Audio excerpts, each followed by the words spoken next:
আসসালামু আলাইকুম। সুপ্রিয় দর্শক মণ্ডলী, চলে গেলেন আকিকুর রহমান চৌধুরী।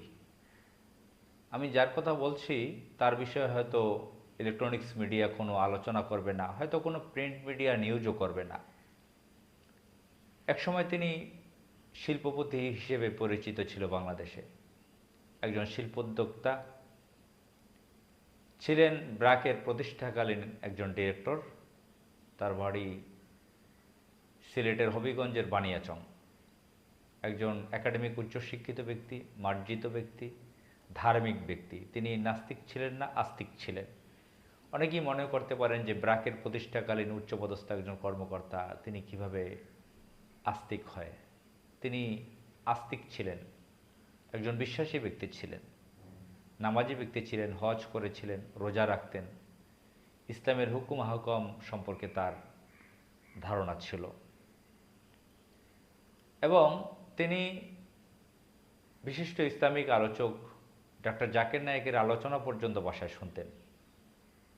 মানুষকে দান করতেন, বিভিন্ন মানুষকে উপহার দিতেন, ছোটদের স্নেহ করতেন। বিভিন্ন মানুষ তার কাছে বেড়াতে যেতেন, দেখা করতেন, তাদেরকে উপদেশ দিতেন, পরামর্শ দিতেন যাতে তাদের পিতামাতাকে তারা সম্মান করেন, যত্ন নেন এবং তাদের টেক কেয়ার করেন। তিনি তার নিজের মাকে যথেষ্ট ভালোবাসতেন, টেক কেয়ার করতেন। তার পিতা ছোটবেলা মারা গিয়েছিলেন, পিতার কথা স্মরণ করতেন। এবং তার বড় ভাই একজন প্রফেসর ওসমানী মেডিকেল কলেজের, তাকে তিনি যথেষ্ট সম্মান করতেন, বড় ভাইকে।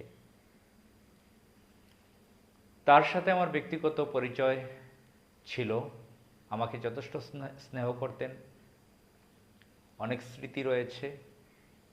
তিনি আজকে ইন্তেকাল করেছেন কিছুক্ষণ আগে। ইন্না লিল্লাহি ওয়া ইন্না ইলাইহি রাজিউন। আজকে যখন কথা বলছি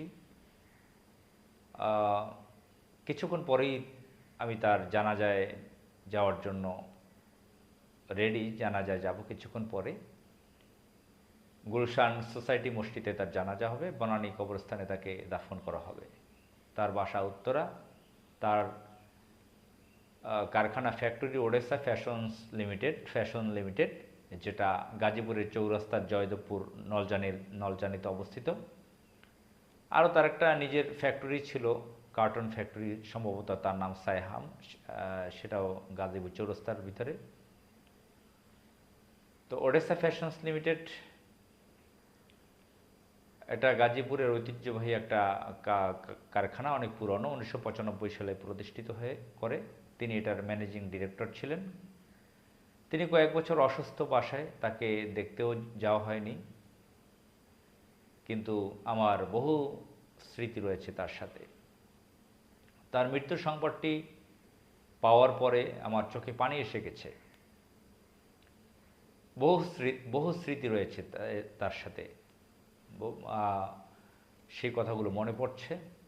প্রায়ই আমি এই স্যারের কথা মনে করতাম। তিনি আজকে চলে গেলেন। মৃত্যু নিয়েও অনেক কথা বলতেন আমার সাথে, পরিবার নিয়ে, ধর্ম নিয়ে, সমাজ নিয়ে, আত্মীয় স্বজন নিয়ে বহু কথা তিনি আমাকে বলতেন। বহু শৈশবের গল্প তিনি আমাকে বলতেন। আল্লাহ আল্লাহ তাকে ক্ষমা করে জান্নাতুল ফেরদাউস দান করুক। মানুষ তো ভুল ত্রুটির ঊর্ধ্বে নন, তিনিও ভুল ত্রুটির ঊর্ধ্বে ছিলেন না, নানান সমস্যা ছিল। এই যে আমাদের রাষ্ট্র সমাজ ব্যবস্থা, এখানে তিনি তো ভালো ইসলামিক স্কলারের সন্তান ছিলেন না। তার বাবা শুনেছি নীতিবান ব্যক্তি ছিলেন। ইসলামী শিক্ষায় তো আর শিক্ষিত হন নাই তিনি, একাডেমি প্রচলিত শিক্ষায় তিনি বড় হয়েছিলেন। ভুল ত্রুটি থাকতেই পারে, শয়তানের অসহসায় তাকে পেতে পারে, কিন্তু তার অনেক ভালো গুণাবলী ছিল। মহান আল্লাহ তাআলা তাকে ক্ষমা করে দিয়ে জান্নাতুল ফেরদাউস দান করুক। সমাজ থেকে এই ধরনের গুণাবলী ব্যক্তিগণ চলে যাচ্ছেন। আস্তে আস্তে আমাদের সমাজের এই ধরনের গুণী ব্যক্তিগণ চলে যাচ্ছেন, যারা সমাজের বট গাছের মতন ছিলেন আমাদের সমাজে। তিনি শেষ জীবনে অনেক কষ্ট পেয়েছেন, এটাও বিভিন্নভাবে শুনতে পেয়েছি। তার পরিবারের সদস্যদের দ্বারা কষ্ট পেয়েছিলেন। আর আমি আরও জানি খবর যে তিনি যে কোম্পানির ম্যানেজিং ডিরেক্টর, এই প্রতিষ্ঠানটি ছিল পার্টনারশিপ। তিনি সর্বশেষ যখন তার ম্যানেজিং অসুস্থ হওয়ার আগে ম্যানেজিং ডিরেক্টর পদ থেকে সরে যান। এর আগে কয়েক বছর তিনি কৌশলগতভাবে অপমানের শিকার হতেন তার পার্টনারদের কাছ থেকে। এগুলো আমার কাছে খবর আছে। যাই হোক, মহান আল্লাহ তাআলা এই ধরনের একজন সজ্জন ব্যক্তির, উদার ব্যক্তিকে ক্ষমা করে দিয়ে জান্নাতুল ফেরদাউস দান করুক। আসসালামু আলাইকুম।